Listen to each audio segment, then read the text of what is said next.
Assalamualaikum warahmatullahi wabarakatuh.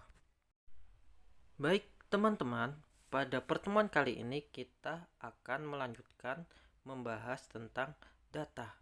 Pada pertemuan sebelumnya, kalian sudah mengerjakan soal kuis yang setara dengan soal HOTS, High Order Thinking Skill.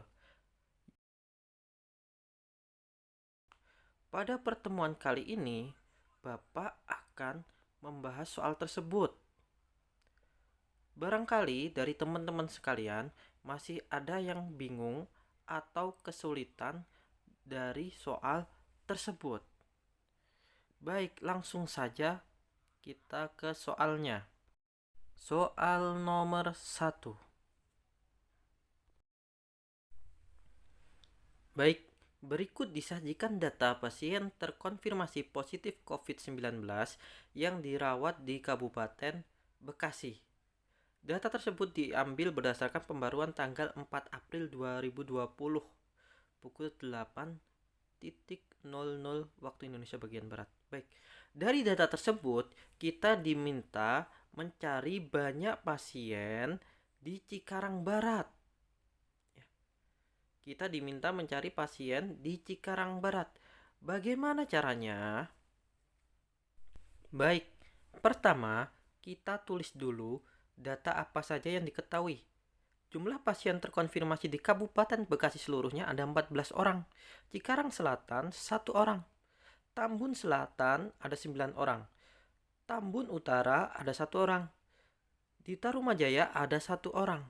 Kemudian jumlah pasien terkonfirmasi di Cikarang Barat sama dengan jumlah pasien di Bekasi seluruhnya dikurangi jumlah pasien yang terkonfirmasi di Kecamatan Cikarang Selatan ditambah di Kecamatan Tambun Selatan ditambah Kecamatan Tambun Utara ditambah di Kecamatan Tarumajaya.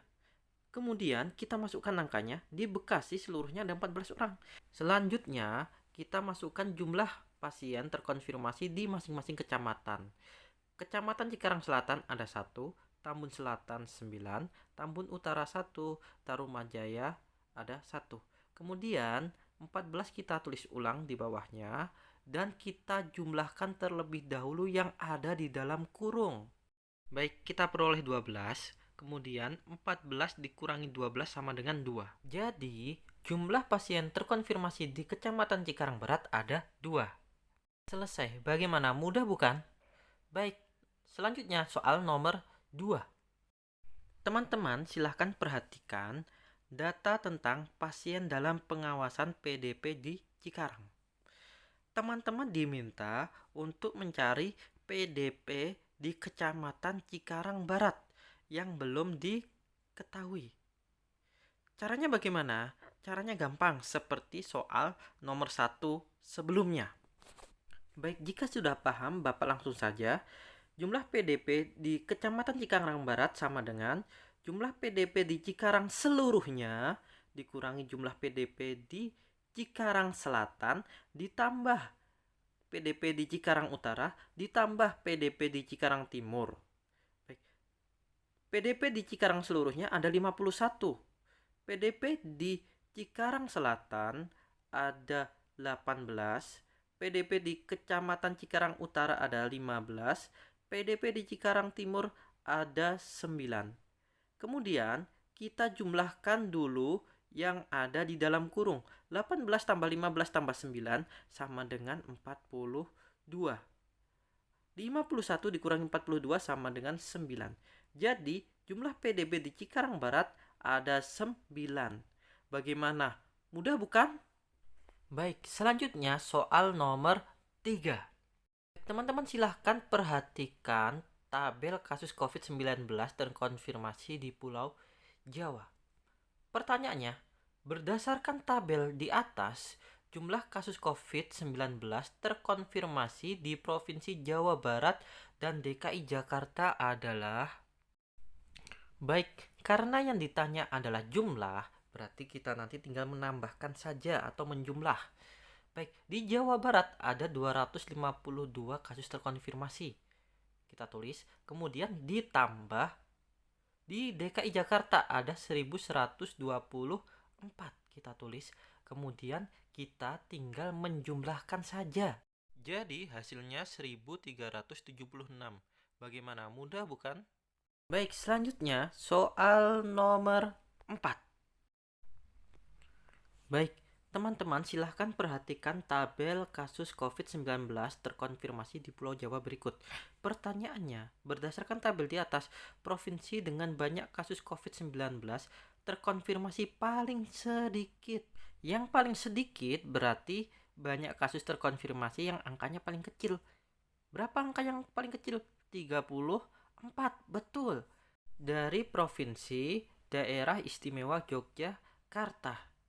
Jadi, provinsi dengan banyak kasus COVID-19 terkonfirmasi paling sedikit adalah Provinsi Daerah Istimewa Yogyakarta.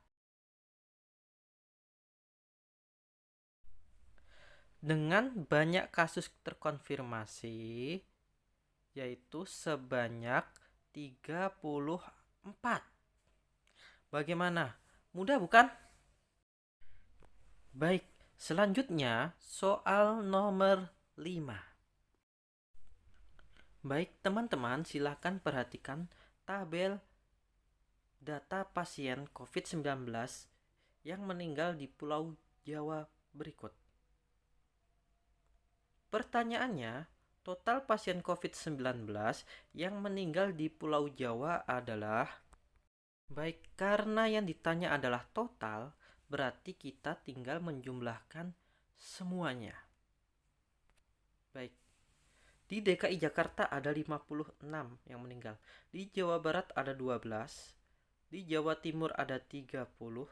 Di Banten ada 7. Di Jawa Tengah ada 14. Di Daerah Istimewa Yogyakarta ada 1.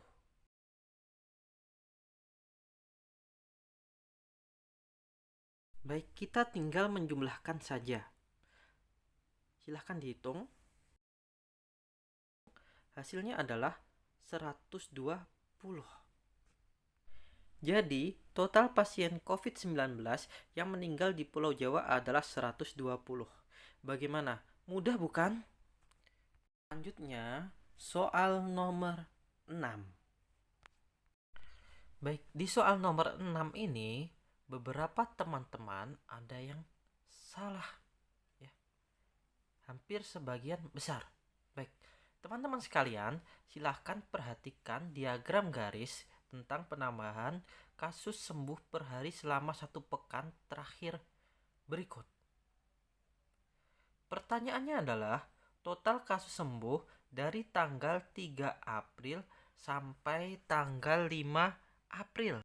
Jadi yang ditanyakan adalah total kasus sembuh namun dari tanggal 3 April sampai 5 April. Baik, mulai dari tanggal 3 April.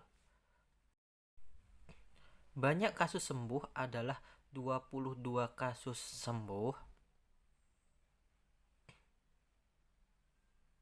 Pada tanggal 4 April, banyak kasus sembuh adalah 16 kasus sembuh.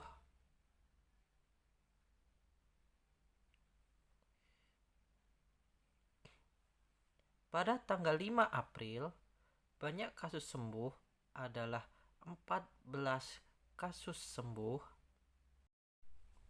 Baik, karena yang ditanyakan adalah total, kita tinggal menjumlahkan saja. Hasilnya 52 kasus sembuh. Bagaimana? Mudah bukan? Baik, selanjutnya soal nomor 7. Silahkan teman-teman perhatikan diagram garis berikut. Pertanyaannya adalah, banyak pasien meninggal paling banyak terjadi pada tanggal. Baik, yang ditanya adalah pasien yang paling banyak meninggal, berarti yang titik yang paling tinggi pada tanggal berapa? Pada tanggal 1 April 2020. Bagaimana? Mudah bukan? Baik, selanjutnya soal nomor 8. Soal ini adalah soal yang termasuk mudah, tapi teman-teman banyak yang salah.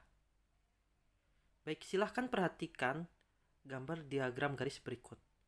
Pertanyaannya, berdasarkan diagram garis di atas, banyak kasus meninggal mulai menurun terjadi pada tanggal. Diagram garis tersebut dimulai dari tanggal 30 Maret, kemudian mulai naik dari tanggal 31 Maret sampai tanggal 1 April. Ya. Jadi tanggal 31 Maret sampai tanggal 1 April penambahan kasus meninggal per hari mengalami kenaikan. Ya. Kemudian mulai tanggal 2 April, 3 April, 4 April, 5 April mulai mengalami penurunan tingkat kematian. Sehingga pada diagram garis tersebut banyak kasus meninggal mulai menurun terjadi pada tanggal 2 April ya. Mulai menurunnya yang ditanyakan. Jadi mulai menurun pada tanggal 2 April. Bagaimana? Mudah bukan? Baik, alhamdulillah sudah selesai. Sampai jumpa di video selanjutnya. Wassalamualaikum warahmatullahi wabarakatuh.